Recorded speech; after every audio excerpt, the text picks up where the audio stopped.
The rain had been falling since dawn, a slow, deliberate percussion on the old window panes. Inside the studio, the air was thick with the scent of turpentine and acrylic, a heady perfume of creation. Canvases leaned against every wall, some still wet, their colours bleeding into one another like memories refusing to stay in their assigned places. A half-finished piece sat on the easel, a storm of Bordeaux and cobalt, the brushstrokes urgent, almost impatient. Matteo Balaban, Rain Bordo, stood in the middle of it all, barefoot on the paint-splattered floor, a mug of coffee cooling in his hand. Outside, the streets of Ferbnik were slick and empty, the Adriatic hidden behind a curtain of mist. Inside, the world was loud with colour. He had been here for hours, though time in the studio was never measured in minutes.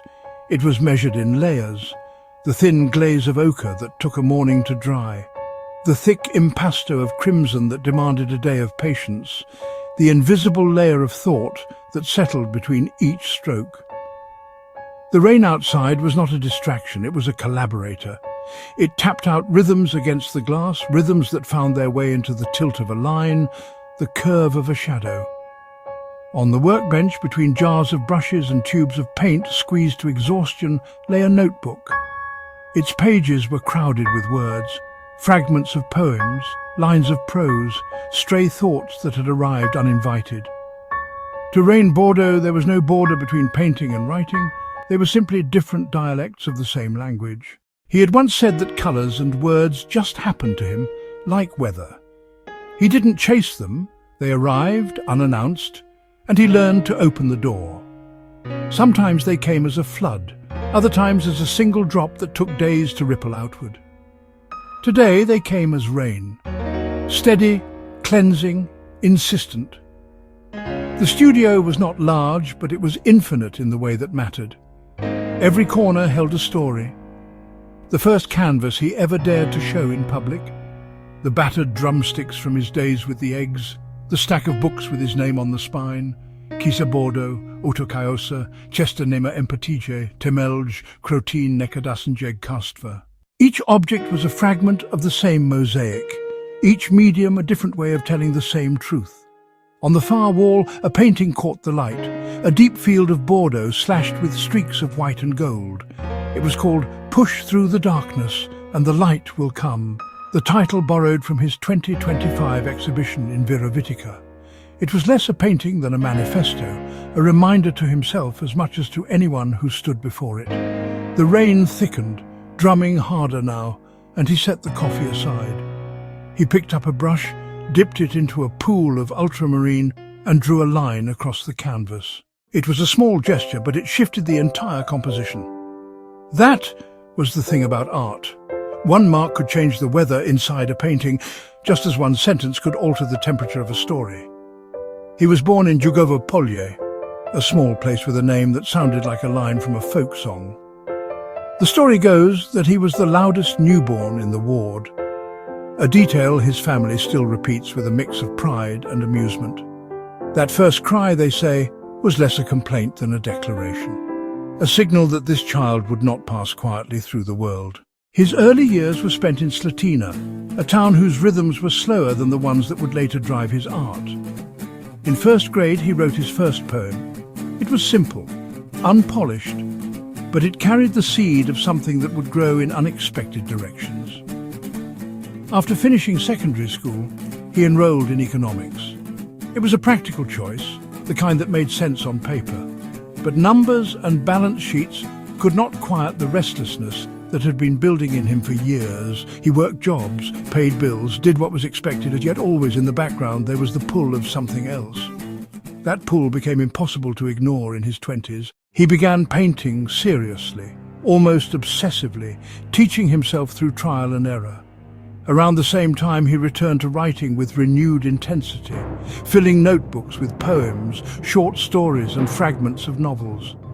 Music entered the picture too, not as a hobby but as another essential outlet. He joined the Eggs as a drummer, discovering that rhythm could be as expressive as colour or language. It was during this time that the name Rain Bordo began to take shape. Rain for the cleansing, the melancholy, the persistence. Bordo for the richness, the depth, the passion. Together they formed an identity that could hold all his contradictions, the light and the dark, the chaos and the order, the restlessness and the stillness. With the name came a shift in how he approached his art. He began to think of his projects not as isolated works, but as parts of a larger body, interconnected and in conversation with one another. A painting might inspire a poem, which in turn might influence a piece of music, which could then circle back to inform another painting. Painting for him was never about decoration. It was about excavation, digging into the layers of feeling, memory and thought until something true emerged. Abstraction was his native tongue. He wanted to paint what couldn't be photographed, the weight of a sleepless night, the taste of a memory, the sound of rain on a day when everything felt possible.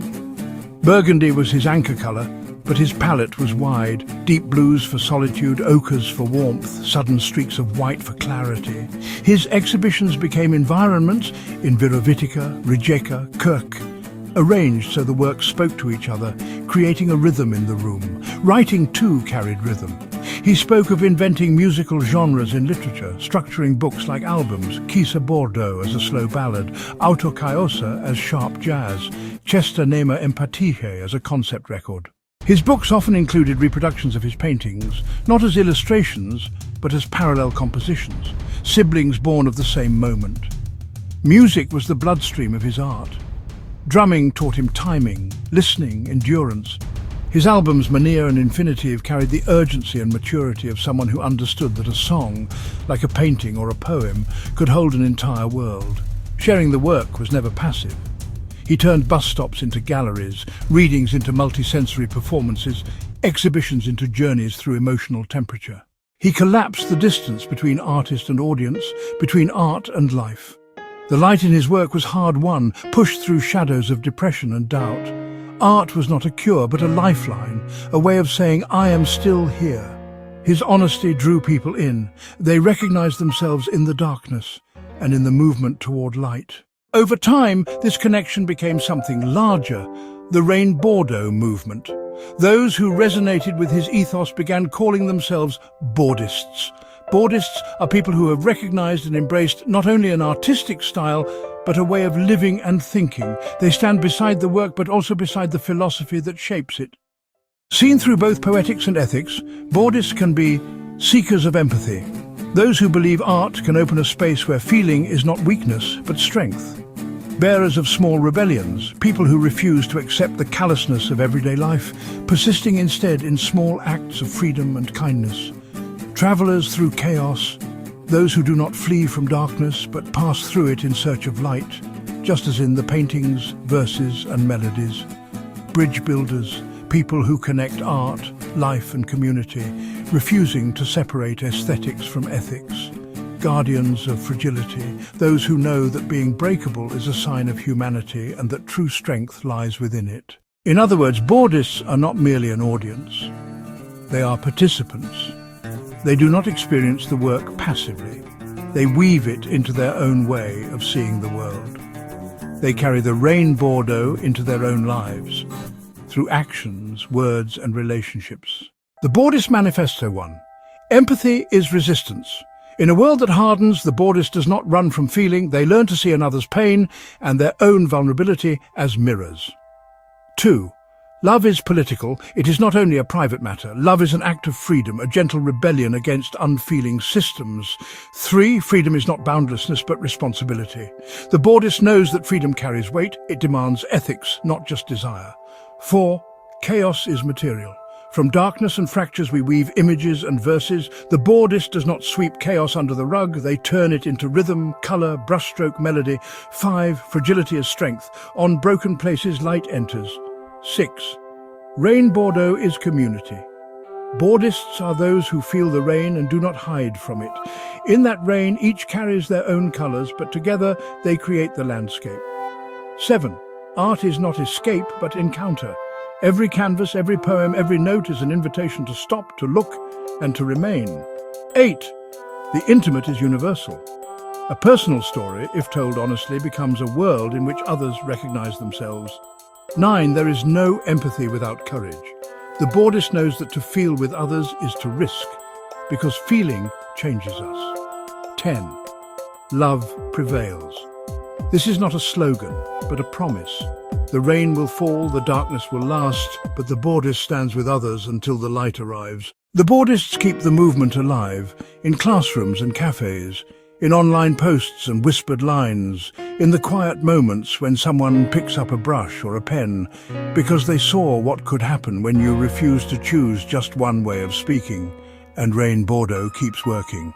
Not to lead, but to listen, to respond, to keep the dialogue open. Because the rain will always come, and so will the light.